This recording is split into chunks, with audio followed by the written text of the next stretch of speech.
our lives are not as normal as other people that haven't been abused. The abuse has just changed their attitude to life, changed their attitude to people. But as abuse victim myself, I'm glad that it's all out in the open now, that everybody knows, the whole world knows, and the Catholic Church knows, and they knew all the time, but they can't deny now that they do know, which they have done throughout years and years and years of their silence. And instead of taking action when they knew the abuse was taking place, they could have saved lives upon lives, and the torture for families and children, and just their silence just has ruined more lives that you could think of. Il fallimento delle autorità ecclesiastiche, vescovi, superiori religiosi, sacerdoti e altri nell'affrontare adeguatamente questi crimini repugnanti ha giustamente suscitato indignazione e rimane causa di sofferenza e di vergogna per la comunità cattolica. He said he is keeping bishops accountable, he is removing bishops, but I said to him that he may have removed some, but they're being allowed to resign and walk away, so nobody knows that they have been guilty of anything. You know, you only have to do a few Google searches to see loads of examples of popes and bishops saying, we didn't know. Like the rest of society, we didn't even understand such things were possible. They did, they lied.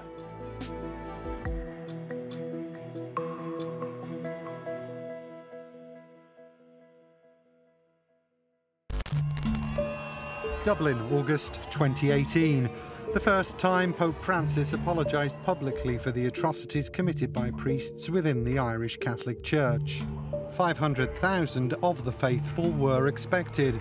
Only 130,000 were present, compared to the 1 million who turned out 40 years earlier for John Paul II's arrival. Ireland is one of the largest Catholic communities in Europe. The church is rooted into the culture of the country, but also into its places of power.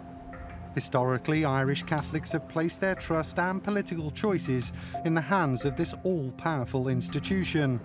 But since 2002, multiple reports and investigations have shed light on nearly 15,000 cases of sexual abuse committed between 1970 and 1990. The crimes carried out by members of the clergy are not recent. The Pope's apology, however, only came in 2018. Too late for some, his visit remains controversial, as many Irish feel betrayed. The abuse has led to hundreds of suicides. Those that managed to pick up the pieces and face what happened have been named the survivors. Martin Gallagher is one of them. During his childhood, he was sexually abused by Eugene Green, a priest in County Donegal, situated in North West Ireland. Beside him, Martin Ridge, a retired police inspector who was the first to hear his story. When we were younger and abused, there was nobody to talk to that we could trust. The priests we couldn't go near. They would laugh at us and call us liars. We couldn't tell our parents because they would have to go to the priest and he'd do the same thing to them. We couldn't tell the guards, because the guards and the priests and teachers were all big buddies and they stuck together, so we were alone.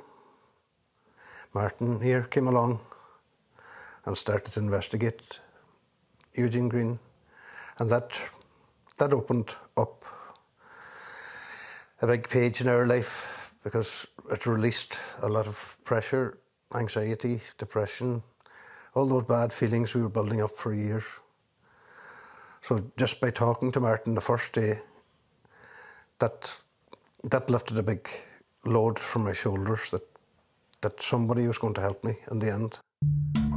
In 2008, Martin Ridge published Breaking the Silence, a book recounting the investigation he conducted against Eugene Green concerning allegations of abuse committed between the 1960s and 1990s.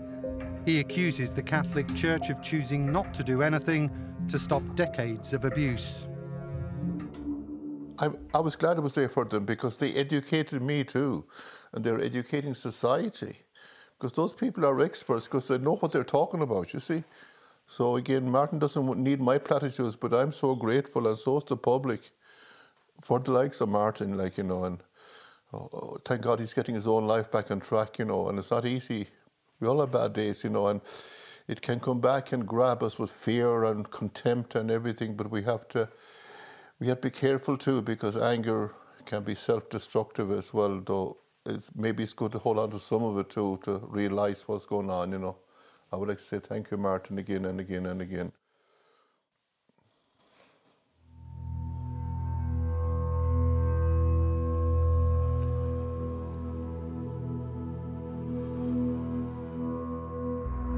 Martin Gallagher's story is not an isolated case.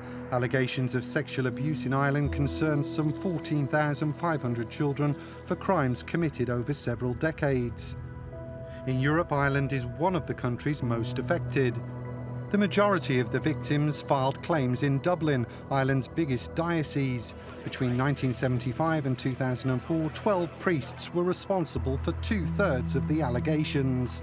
In response, the diocese put into place the Child Safeguarding and Protection Service in 2002, alongside an agency run by the state.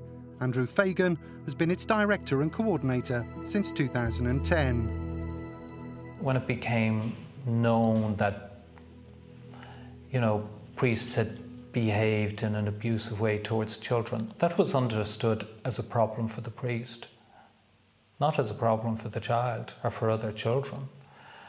And for a long time, and it's not as if the diocesan authorities didn't do anything about those situations. They did do things, but they were all about trying to fix up the priest and send him back.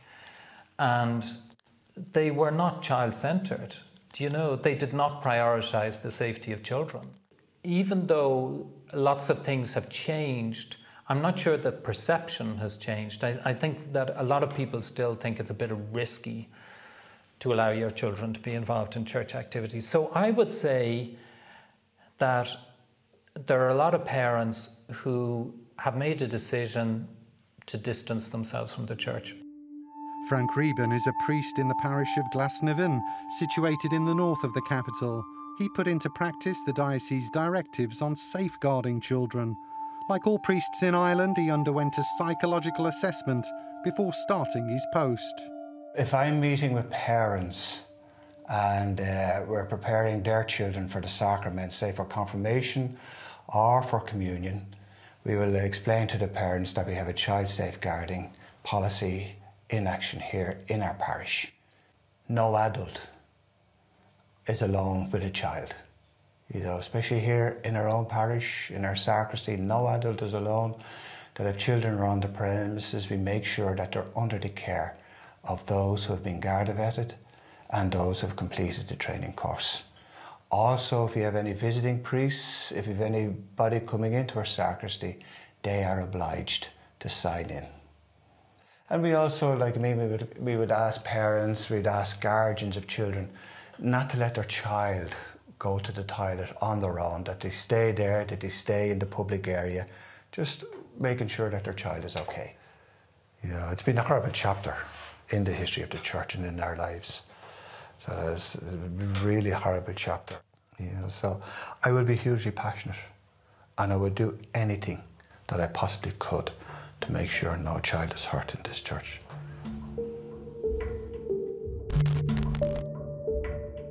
The revelations within the Catholic Church have forced it to repent.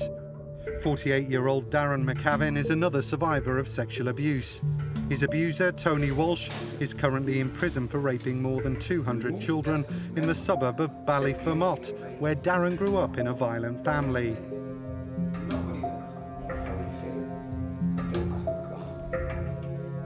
At the age of 7, when I went to that school, he became the parish priest. So he was adorned. He was also an impersonator of Elvis Presley. So he was in a thing called the All Priest Show, and they went around the country in halls and clubs. They got paid.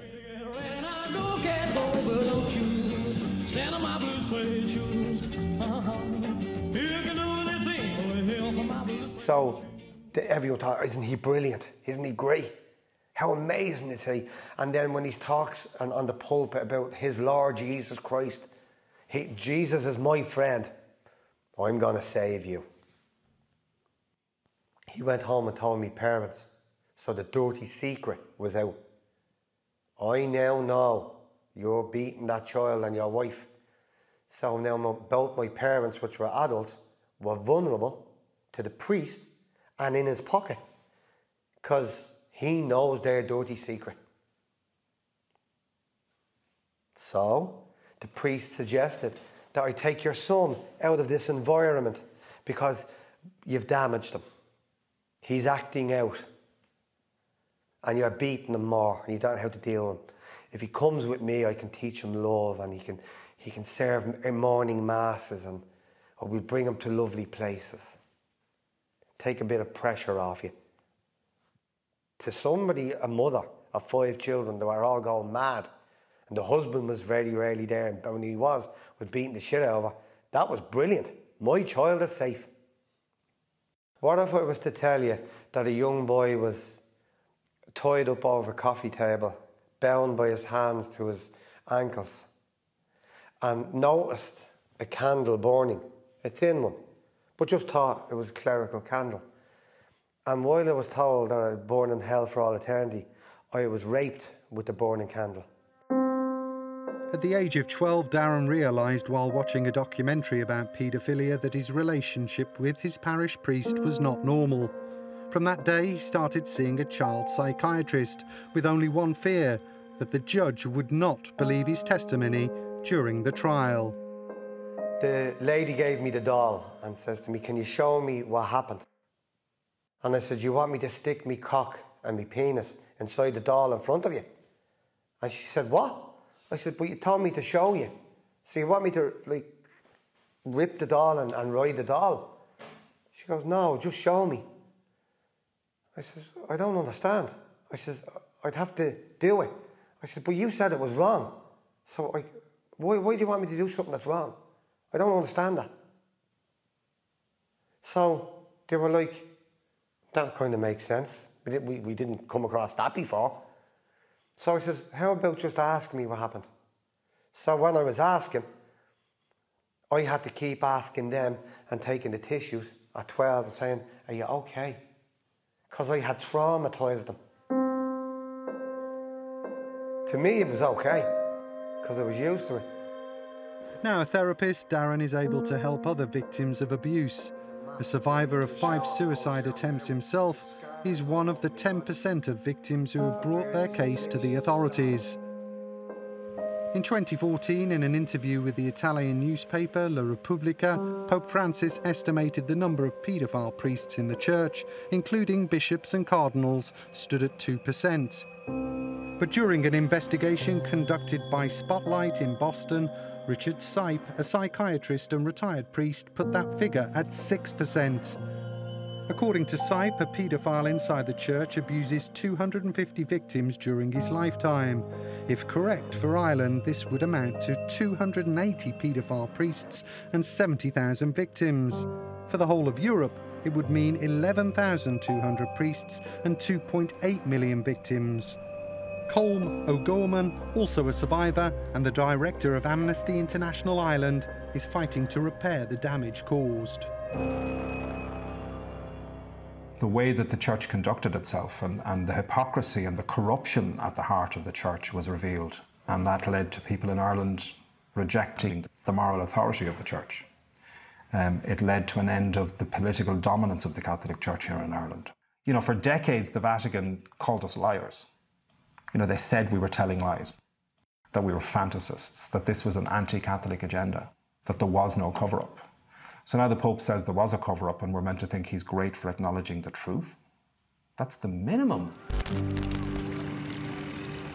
Marie Collins is a survivor who was abused within the church. She campaigns to prevent abuses and child pornography online. In 2014, she was added to the Vatican Commission by Pope Francis to protect minors and fight sexual abuse, but she resigned in 2017, tired of the Vatican's attitude.